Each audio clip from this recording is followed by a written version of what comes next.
우리 아이 한글 교육 어떻게 시키세요? 안녕하세요. 세상에서 가장 작은 한글 학교에 오신 여러분들을 환영합니다. 저는 신쌤입니다. 지난 차에는 한글 교육을 하는 우리 엄마, 아빠, 선생님들이 꼭 기억하면 좋을 어떤 자세에 대해 이야기했었죠. 오늘은 좀 더 실제적인 이야기로 들어가서 교재와 그 교재를 활용할 방법들에 대해서 이야기하겠습니다. 오늘 이야기는 저의 실패담으로부터 시작합니다. 저희 친정 언니가 자기 두 아이에게 한글을 가르치고는 저에게 자기가 썼던 아주 비싼 교구를 넘겼어요. 젊은 엄마 아빠들은 잘 모르실 텐데 그것은 90년대, 2000년대 초반 한국을 휩쓸고 간 통문자로 한글을 가르치는 교구였어요. 저는 그때 비싼 교구라니까 또 조카들이 그 교구로 한글을 배웠다니까 정말 고마운 마음으로 그 교구를 받고 한글 교육을 시작했습니다. 통문자 학습법은 한글을 발음 기호가 아니라 글자 통으로 배우는 방식이에요. 예를 들면 사자, 사과를 다른 색깔, 다른 글자체로 통으로 외우게 합니다. 문제는 아이가 사과의 사자와 사자의 사자가 같다는 걸 인지하지 못하는 경우가 나왔다는 겁니다. 사자의 사자를 사자의 앞부분으로, 사과의 사자는 사과의 반쪽으로 이해하는 거죠.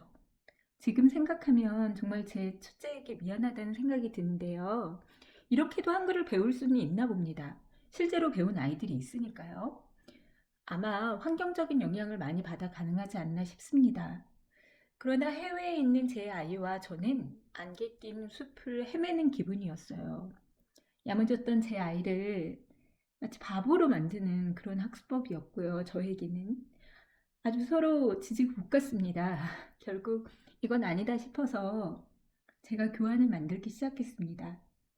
스테이플스에 가서 명함 종이를 잔뜩 사다가 자음 모음을 나눠 써서 한글 카드를 만들었고요. 발음 기호로 가르치기 시작했습니다. 처음 흰 종이에 그림을 그리는 것보다 이미 그려진 그림을 지우고 다시 그림을 그리는 것은 참 힘든 일이었습니다. 결국 아주 오랜 시간이 걸렸고요. 그 사이사이 아이가 저에게 또 제가 아이에게 이쪽이 더 많겠죠. 상처도 많이 주었습니다. 큰아이에게는 늘 미안한 마음이 큽니다. 둘째 아이의 한글 교육을 준비할 즈음 기적의 한글학습이라는 책을 우연히 알게 되었습니다. 저자는 대학 때 수업을 들은 적이 있는 모교의 교수님이셨어요. 제가 배울 때는 아주 젊은 교수님이셨고 달변가이신데다가 또 수업도 아주 재밌게 해주셨는데 제 학점은 아주 안 좋게 주셔서 악연입니다. 그럼에도 저는 이 교재를 강력히 추천하는데요. 아동 발달에 맞게 체계적으로 구성되어 있고 그림이 아기자기 예쁘게 잘 편집되어 있기 때문입니다. 이 교재는 가나다라처럼 자음부터 익히는 전통적인 방식이 아니라 모음부터 시작합니다. 아야, 어여, 오요, 우유, 의. 그리고 그 각 모음에 자음을 하나씩 붙여서 각 장이 구성되어 있습니다. 지난 차에 말했듯이 모음이 형태적으로 유사하기 때문에 처음엔 아이들이 좀 힘들어할 수 있으니 당황하지 마세요. 힘들어하는 여러분의 아이는 정상입니다. 하지만 그 시기가 지나기만 하면 아주 효과적이고 빠르게 한글을 이해하게 됩니다. 교재로 하는 수업 시간은 한 20분 정도 길게 잡지 않았어요. 유아의 경우 집중 시간이 짧기 때문에요.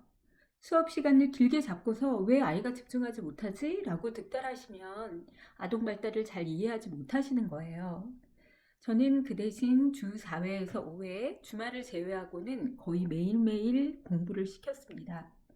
둘째는 6개월 만에 한글을 떼었고요. 셋째는 조금 더 걸렸던 것으로 기억돼요. 각 과를 공부시키면서 EBS의 한글의 야호를 함께 시청하였습니다. 교수님이 한글의 야호를 감사하셨기 때문에 교육과정이 같습니다.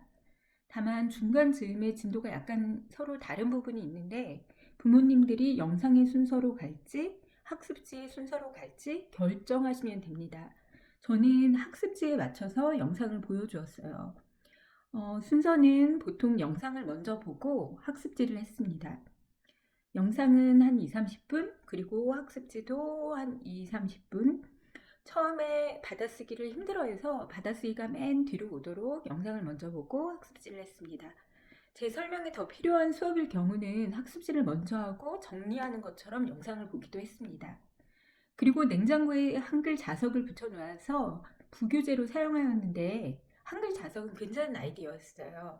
아이가 흥미로워하고 또 즐거워했습니다. 받아쓰기에 대해서는 처음에 많이 힘들어하는데 또 아이들은 특별히 익숙하지 않으니까요. 그래도 저는 끝까지 하게 했습니다. 어떤 일을 끝까지 마무리하는 건 좋은 경험이니까요. 힘든 대신 점수를 후하게 줬어요. 5문제라면 기본 점수를 95점을 줬습니다. 한 문제 틀리면 99점, 2문제 틀리면 98점입니다. 우리 아이들은 5문제를 다 틀려도 95점을 받았어요. 내가 이렇게 열심히 예쁘게 공부하는데 기본 점수 95점은 당연한 거지 라고 말해줬습니다. 둘이 킥킥 웃으면서요. 좋은 이미지를 주기 위해 아이디어를 짜내야 합니다. 1회 아야, 어여, 오요, 우유를 배운 날은 우유를 마셨습니다. 2회 각야, 거겨, 고교, 구규, 극기를 배운 날은 고기를 먹었고요. 그러나 좋은 이미지를 주기 위해 가장 좋은 것은 칭찬입니다. 저는 학교에서 근무를 했기 때문에 칭찬을 만들어하는 훈련이 조금은 되어 있어요.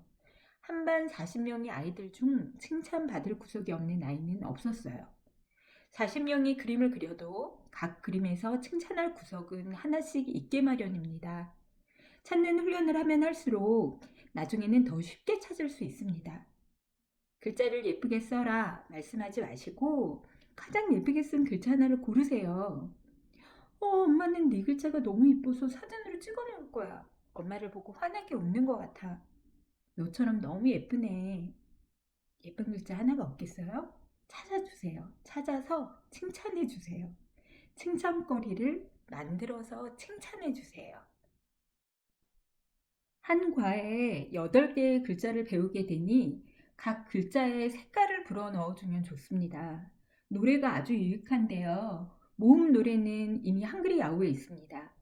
아야, 어여, 오요, 우유, 이 부분은 좀 흔들어줘야 맛인데 간단한 율동을 손동작을 글자 모형처럼 하면 좋아요. 아이들 한글 공부할 때 자음 노래는 마땅하지 않았어요. 그래서 저는 송창식의 가나다라 마바사를 불렀습니다. 우리 어제 락까지 했지? 가나다라 이렇게요. 어깨짓과 함께 아주 걸쭉한 목소리로 실제로는 불렀습니다. 주책스러웠지만 아이들이 좋아해 줬으니까 그러면 된 거죠. 그리고 한글 공부를 한 것이 어떻게 활용될 수 있는지 슬쩍슬쩍 노출해 주세요. 저희 부모는 한글에 있을 때는 텔레비전을 잘 보지 않았는데요. 한국에 있을 때는요. 해외에 나온 이후로 아이들을 위해 무한도전을 보기 시작했습니다. 정말입니다. 아이들을 위해. 물론 나중에 저희가 더 좋아하긴 했지만 한국 예능은 그 시절 자막이 많이 나와서 아이들에게 아주 유익했어요. 아이고, 하하 이런 글자를 아이가 읽었을 때 그 기쁨과 환희를 저는 기억합니다. 한국 슈퍼도 아주 유익한 장소죠. 상품 봉지를 읽으며 한글이 실생활에서 어떻게 유용하게 활용되는지 느끼게 해주는 거죠. 한글 공부는 실생활에서 아주 유익한 것이다 라는 것을 알려주기 위해서 저는 노력했습니다. 공부에 대한 보상 이야기를 하겠습니다. 보통 포도알 스티커 많이들 하시죠? 저는 보상을 하지 않습니다. 사실 옛날에는 보상을 하곤 했는데 왠지 저한테 잘 맞지 않는 옷 같은 느낌이 있었어요. 그리고 이것이 교육적인가라는 고민이 좀 있었고요. 왠지 상해의 개념은 제게 쓴 약 먹고 받는 알사탕 같은 그런 느낌이 있어요. 한글 공부를 다 끝내고 받는 보상은 한글 공부를 힘들지만 참고 해야 하는 것으로 만드는 것 같아요. 저희 집에서는 공부, 독서, 교육에 관한 것은 보상이 없습니다. 방학 동안 수학 문제집을 다 풀어도 기적의 한글 학습 1권, 2권을 다 했어도 저희 집에서는 내가 공부하고 네가 더 훌륭해진 것 그것이 최고의 상이다 라는 철학입니다. 학력 우수상을 학교에서 받았을 때도 엄마가 너의 그 수고와 성취를 정말 자랑스럽게 생각해 라며 환한 표정으로 안아준 것이 끝이었어요. 성취감과 자긍심 그 자체가 귀한 것이어서 그것을 다른 것으로 바꿀 필요가 없다는 것이 제 교육 철학입니다. 보상보다는 아이들이 성취할 수 있도록 학습의 여건을 디자인하는 일에 더 관심이 많습니다. 물론 항상 잘 되는 건 아니지만요. 다만 이 부분은 각 가정마다 상황에 맞게 하셔야 할 것 같습니다. 이미 보상제를 활용하고 계시고 오히려 목표를 향해 가는 촉매제로서 역할을 잘하고 있다면 그것도 좋은 일이니까요. 그러나 이 부분에 대해서는 꼭 얘기를 하고 싶은데요. 좀 우스운 일이지만 보상제는 저한테 쓰고 있습니다. 내가 이 시기 아이들에게 최선을 다해 방학을 보냈다면 나한테 이런 선물을 하겠다. 내가 최선을 다해 한글 1권을 끝내게 했다면 나한테 이런 선물을 하겠다. 좀 뻔뻔스러운가요? 큰 거는 아니고 어떤 시간이라든지 꽃이라든지 작은 선물이던가 하는 그런 걸로요. 저 자신에게는 선물을 합니다. 저는 나중에 기회가 있으면 이 얘기를 다시 하고 싶은데 부모들이 부모 스스로에게 좋은 보상, 좋은 마디마디를 만드는 게 되게 중요하다고 생각해요. 특히 육아에 지친 엄마들에게 스스로를 칭찬해주고 스스로를 대견할 무언가가 꼭 필요하다고 생각합니다. 제가 되돌아보면 그 시기가 참 힘들었거든요. 그리고 아이들을 교육할 때 힘들고 지칠 때가 참 많잖아요. 그 선물 큰 건 아니지만 그 선물로 마음을 다잡는 거죠. 네. 우리 엄마, 아빠, 선생님들 화이팅입니다. 자, 그러면 다음 시간에는 한글을 뗀 후, 그 다음에 어떻게 할 것인가? 굉장히 난감했거든요, 저는. 그 후에 활용할 교재들에 대해 이야기하겠습니다.